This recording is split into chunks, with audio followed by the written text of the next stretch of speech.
középre beállítom a fejét, és előre billentem. Ez nagyon ügyes vagy. Jó? Vállára ráteszem a kezem, és elfordítom az arcocskát egyik oldalra, és át a másik oldalra. Így ügyesen. Jó? Feje alá nyúlok, itt a bubocskáját megfogom, a vállát fogom, és elhajlítom oldalra a fejecskét egyik oldalra, másik oldalra. Azt mondja, ennyi nyúzás, összefogom a két lábát, két kezét,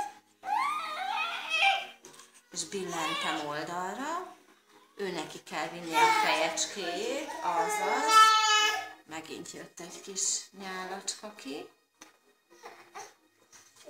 Még csak ott van. Itt arrébb visszük a lába.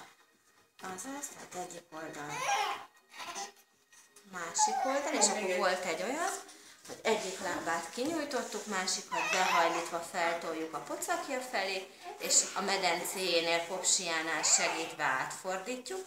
Ha beszorul a karja, akkor megemelem a vállát, és ő kiveszi. Itt megpróbáljuk alkartámaszra, úgyhogy a válla és a könyöke egy vonalba legyen. Jó? Szépen visszafordítjuk, és megcsináljuk a másik oldalra is.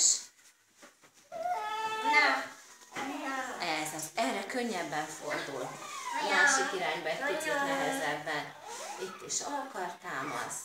Kicsit nézelődjön, és ennyi. Jó? Köszönjük szépen!